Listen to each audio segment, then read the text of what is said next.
할렐루야, 사랑하고 축복합니다. 오늘 금요 예배 인생의 고난을 극복하는 방법에 대하여 우리가 한번 살펴보고 함께 또 기도하는 그러한 시간을 갖도록 하겠습니다.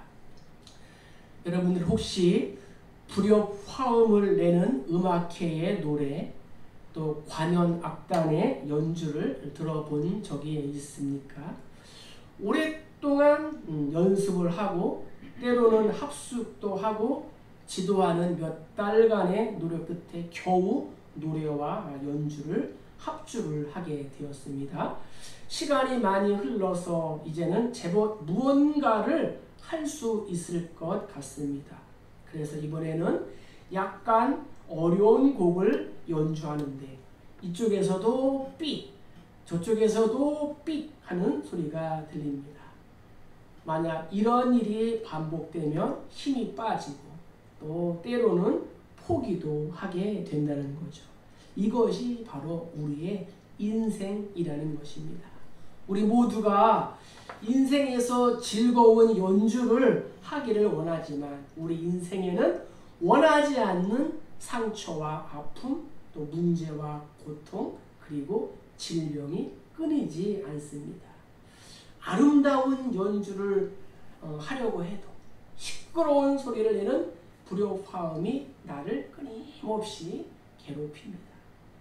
이러한 문제들 때문에 하나님의 선하심과 나의 인생의 목적에 종종 의구심도 생깁니다. 그래서 일찌감치 포기한 사람들은 술과 마약, 도박과 유흥에 자신을 던집니다. 성실한 사람은 분주함과 일, 교육과 취미 생활에 집중합니다. 좀 더 진지한 사람들은 종교적인 수행에 몰두합니다. 그러나 우리가 잘 알듯이 그런 것들은 일시적인 위안을 주고 도피 수단일 뿐 홍수처럼 밀어 닥치는 이 인생의 시련에는 근본적인 도움을 주지 못합니다. 우리 인류는 코로나19라는 질병 앞에서 이 고난 앞에서 무너졌습니다. 이것이 우리의 인생입니다. 인생의 고난과 이 시련을 어떻게 해결할 수 있을까요? 하나님은 야고보서를 통하여 그 처방을 우리에게 알려주십니다. 자, 먼저 우리는 고난에 대한 올바른 이해가 필요합니다. 우리 2절을 한번 읽어보겠습니다. 내 형제들아 너희가 여러가지 시험을 당하거든 온전히 기쁘게 여기라.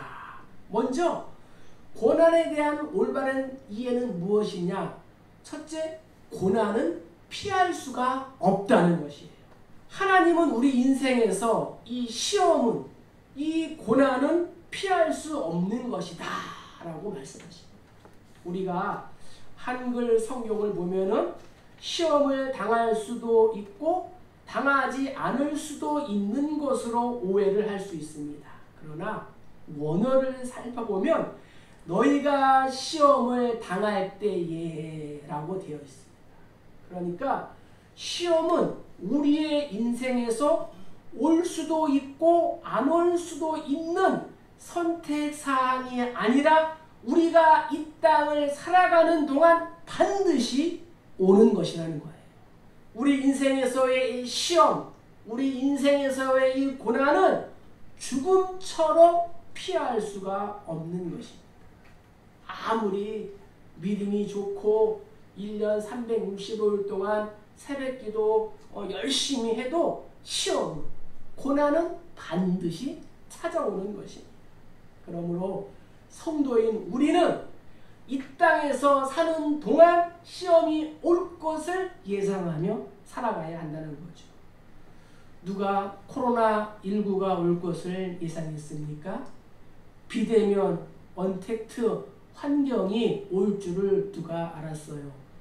온라인 예배를 드릴 줄은 예전엔 미처 생각하지도 못했습니다. 자, 어떠한 형태로 시험과 고난이 올지는 알 수 없지만 우리가 알아야 할 것은 이 시험과 고난은 반드시 온다는 것입니다. 그래서 고난은 피할 수 없다.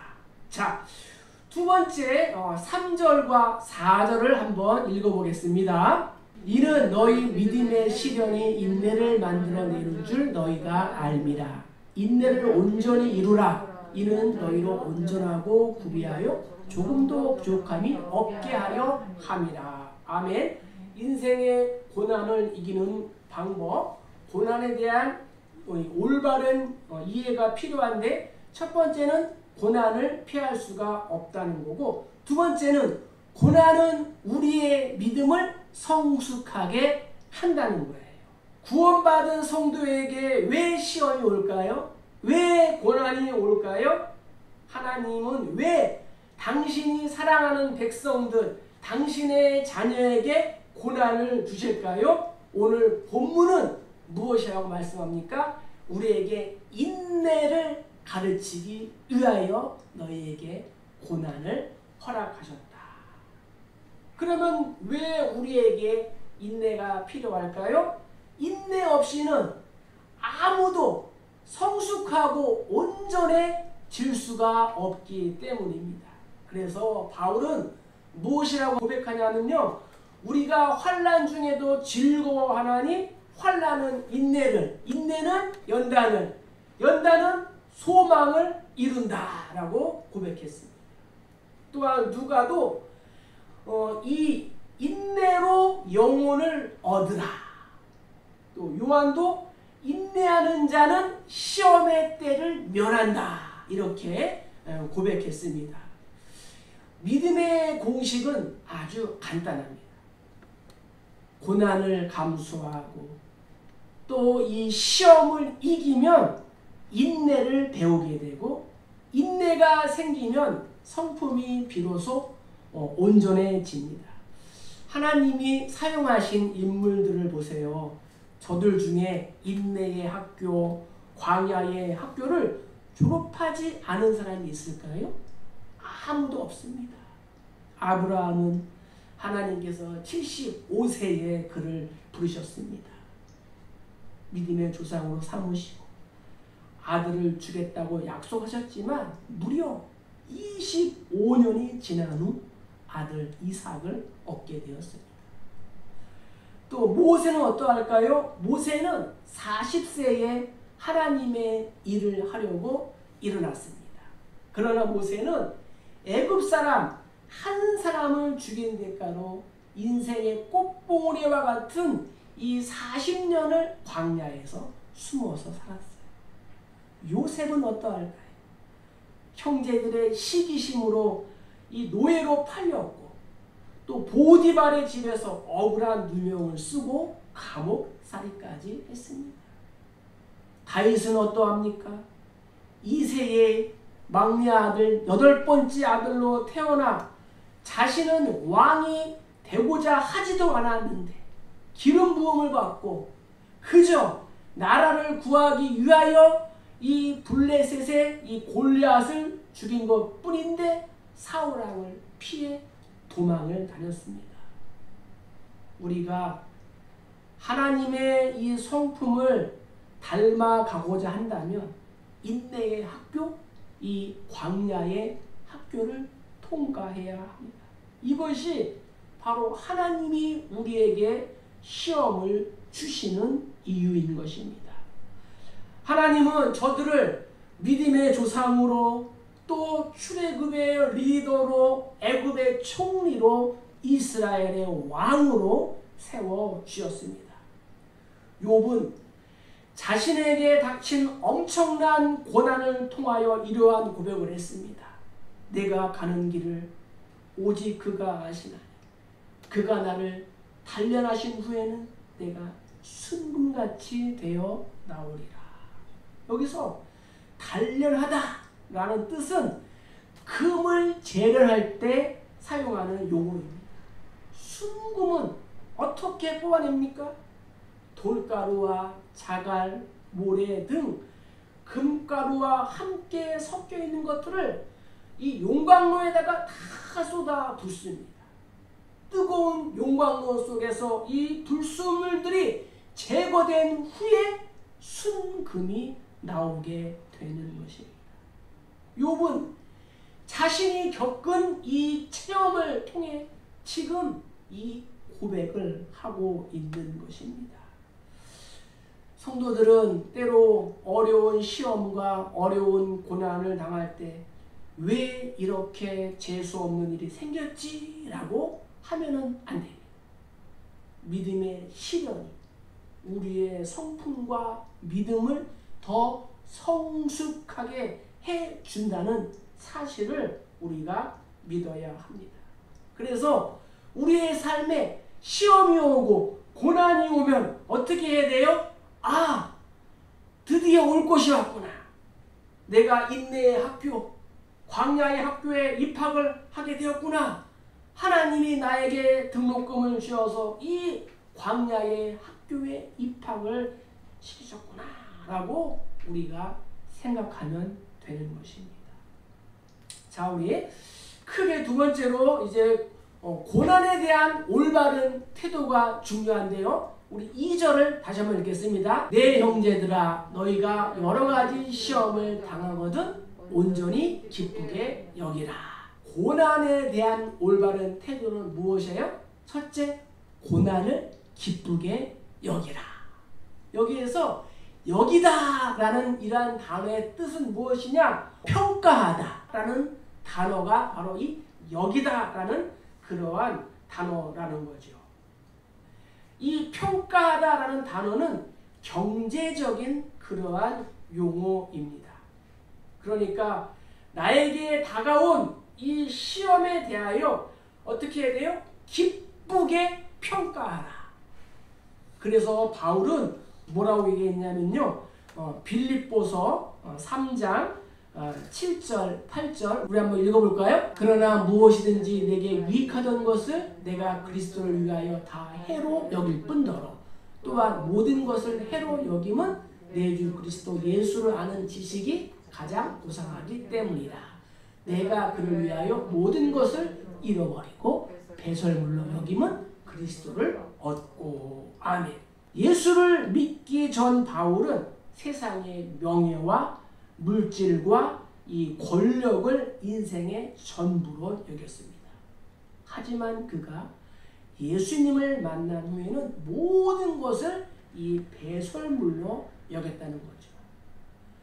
그렇게 작정하고 평가했다라고 성경은 말씀하고 있습니다. 믿음이란 무엇일까요? 믿음이란 재평가라는 거예요. 재평가를 하지 않는 그러한 사람은 믿음이 없는 사람이에요. 예수님은 재평가에 대하여 이러한 비유를 들어 설명하셨습니다. 어느 날 한 사람이 밭을 갈다가 우연히 보물을 발견하게 되었습니다. 그가 어떻게 하겠느냐 물으셨습니다. 그리고 이렇게 대답을 하셨습니다. 돌아가서 자기의 소유를 다 팔아 그 밭을 샀느니라. 이 말이 무슨 뜻일까요? 재평가를 했다는 말입니다.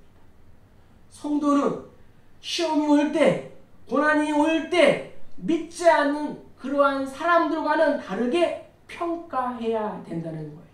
어떻게 평가할 수 있어요? 온전히, 또 기쁘게. 이유는 고난과 시험이 나의 믿음을 더 깊어지게 하고 또 성숙하게 한다는 사실을 알기 때문입니다.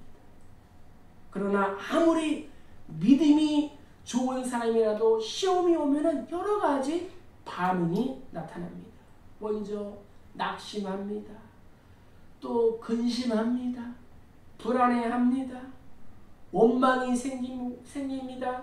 때로는 분노를 합니다.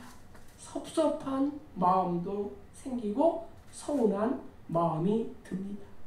그래서 베드로는 고난에 대한 올바른 태도를 두 번째 이렇게 얘기하는 거예요. 기쁨이 마음을 주도하게 하라. 기쁨이 마음을 주도하게 하라. 내 형제들아, 너희가 여러 가지 시험을 당하거든 온전히 기쁘게 여기라. 여기에 또 여기다 라는 그 단어의 뜻은 무엇이냐? 헬라어로 헤게오마이. 이 헤게오마이에서 헤게모니라는 그러한 단어가 파생이 되었습니다. 이 헤게모니는 무엇이냐? 주도권을 말하는 거예요. 주도권. 그러므로 우리가 여기다라는 이 말에는 주도하다라는 그러한 뜻이 있습니다. 따라서 평가할 뿐만 아니라 내가 그 시험을 주도한다. 고난과 아픔이 오면 근심과 불안, 원망과 분노가 생깁니다. 그러한 감정이 오는 것이 지극히 정상적입니다. 우리는 이상하게 여길 필요가 없습니다. 그러나 수많은 마음속에 시험과 또 고난과 원망과 두려움과 불신 여러 가지 반응 가운데에 무엇이 나를 주도하게 해야 돼요? 기쁨이 주도하게 하라 라고 오늘 하나님께서 야고보를 통하여 우리에게 말씀하십니다. 기쁨이 주도하게, 또 성령이 주도하게. 우리는 그렇게 할 수가 있습니다. 화산같이 폭발하며 솟아오르는 감정을 말씀과 기도로 가라앉혀야 합니다. 수많은 감정이 불쑥불쑥 솟아오르지만 기쁨이 주도하게 만들어야 하는 것입니다. 우리 주변에도 또 우리 교회 안에도 기쁨이 나의 삶을 주도하려는 그러한 사람들이 많이 있습니다. 암에 걸리고 또 재산과 자녀를 잃고 수많은 고난 중에서도 기쁨을 잃지 않는 분들이 있다는 것입니다. 한동안 어려움과 또 침체를 겪을 것이지만 결국에는 기쁨이 또 성령이 주관하는 그러한 삶을 살아가게 되는 것입니다. 사랑하는 성도 여러분, 시험은 당연히 오는 것이고 우리의 믿음이 좋은지 우리의 믿음이 나쁜지와는 전혀 상관이 없습니다. 따라서 시험이 올 때 성도는 온전히 기쁘게 재평가하고 기쁨이 나를 주도할 수 있도록 해야 합니다. 자, 하나님께서 세 번째로 고난에 대한 올바른 대처 방법을 우리에게 알려주십니다. 우리 5절을 한번 읽겠습니다. 너희 중에 누구든지 지혜가 부족하거든 모든 사람에게 후히 주시고 꾸짖지 아니하시는 하나님께 구하라. 그리하면 주시리라. 아멘. 고난에 대한 해결 방법은 무엇이에요? 첫 번째, 지혜를 구하라고 우리에게 말씀하십니다. 우리 인생에 햇살이 비치고 날씨가 맑을 때는 저절로 콧노래가 나옵니다. 그러나 하늘이 캄캄해지고 거센 고난의 풍랑이 몰아칠 때는 하나님을 찬양하기가 어렵습니다. 그러나 하나님께서 분명히 말씀하신 것은 무엇이냐? 형통한 날에는 기뻐하고 곤고한 날에는 기도하라.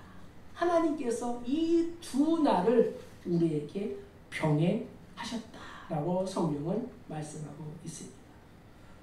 오늘 우리가 읽은 본문에서 시험을 당할 때에 성도는 하나님께 지혜를 구하라 하십니다. 구원받은 자녀가 열심히 교회를 섬기는데 하나님의 나라와 주님의 몸된 교회를 위하여 애를 쓰는데 왜 고난에 무릎을 꿇는 것일까요? 우리에게 지혜가 부족해서 그렇습니다. 성경이 말하는 지혜는 무엇이냐? 하나님의 관점으로 인생을 보는 능력입니다. 고난이 닥칠 때에 삶의 통찰력이 필요합니다. 하나님의 지혜를 구하는 가장 좋은 방법은 무엇이냐? 기도와 함께 말씀을 묵상하는 것이에요. 이 말씀과 기도는 동전의 양면처럼 서로 분리될 수가 없는 거예요. 성경은 우리에게 하나님의 지혜를 가르치십니다. 따라서 우리가 성경을 암송하고 묵상하며 때로는 그 구절을 통째로 우리가 외우고 소화시켜야 합니다. 이유가 무엇이에요? 그 말씀 속에 하나님의 지혜가 들어있기 때문입니다. 따라서 우리에게 고난과 시험이 오면 하나님의 지혜를 구하시기를 축복합니다. 하나님, 이 고난을 이해할 수 있는 눈을 열어주세요. 이 고난 너머에 하나님께서 준비하신 천국의 세계를 볼 수 있는 지혜를 주세요. 이렇게 기도하시기를 주의 이름으로 축복합니다. 자, 고난에 대한 해결 방법 두 번째는 무엇이냐? 우리 6절부터 8절까지 한번 읽어보겠습니다. 오직 믿음으로 구하고 조금도 의심하지 말라. 의심하는 자는 마치 바람에 밀려 요동하는 바다 물결 같으니 이런 사람은 무엇이든지 주께 얻기를 생각하지 말라. 두 마음을 품어 모든 일에 정함이 없는 자로다. 두 번째는 무엇이에요? 믿음으로 반응하라고 성경은 말씀하고 있습니다. 특별히 야고보는 이 행함의 믿음, 믿음의 행함을 주장합니다. 성도들에게 행동하는 믿음을 요구합니다. 그래서 고난과 시련이 다가오면 믿음으로 반응하라 이렇게 하는 거예요. 믿음의 반대는 의심입니다. 야고보는 믿음이 없어서 의심하는 그러한 사람을 바다 물결에 비유합니다. 여러분, 바다를 보세요. 바다는 결코 잔잔한 적이 별로 없습니다. 풍랑이 잔잔한 것 같지만 여전히 풍랑이 있습니다. 학자들이 발견한 그러한 단어가 있습니다. 그 단어가 무엇이냐? 두 마음을 품은 자. 이 두 마음을 품은 자라는 이 단어는 당시에 어떠한 문헌에서도 발견하지 못했다고 합니다. 그래서 학자들은 이 단어를 야고보가 최초로 사용했다라고 주장을 합니다. 야고보서 4장 8절도 보면요, 이러한 말씀이 있어요. 하나님을 가까이 하라. 그리하면 너희를 가까이 하시리라. 죄인들아, 손을 깨끗이 하라. 두 마음을 품은 자들아, 마음을 성결하게 하라. 이곳에서도 두 마음을 품은 자라는 그러한 구절이 나옵니다. 자, 그럼 누가 고난에 넘어지는 자일까요? 두 마음을 품은 사람. 손을 깨끗이 하라라는 것은 마음을 성결하게 하라라는 그런 뜻이에요. 시련이 올 때, 고난이 올 때에 승리하지 못하는 이유가 무엇일까요? 두 마음을 품었기 때문이에요. 다시 말하면 하나님의 뜻과 자신의 뜻을 동시에 원하기 때문에 세상의 것도 취하고 싶고 또 한편으로는 하나님이 주시는 이 복도 갖고 싶은 것입니다. 아프리카 원숭이를 사냥하는 간단한 방법이 있습니다. 이 손만 들어가는 입구가 작은 이 항아리 그 안에다가 바나나를 넣어두는 거예요. 그리고 원숭이가 올 때까지 기다리는 거예요. 그러면 원숭이가 와서 항아리 속에다가 팔을 이렇게 쑥 집어넣어서 바나나를 이렇게 꺼내려고 합니다. 그런데 바나나가 나와요, 안 나와요? 안 나온다는 거죠. 왜? 항아리 입구가 좁으니까. 바나나를 도저히 뺄 수가 없습니다.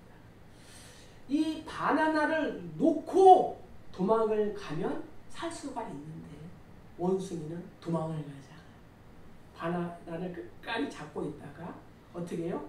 항아리가 좀 무겁고 입구가 좁기 때문에 바나나를 꺼내려고 하다가 사람이 와서 뒤통수를 툭 치면은 어떻게 해요?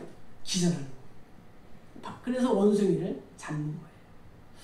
이것이 바로 무엇이냐? 두 마음을 품은 그리스도인의 모습이라는 거예요.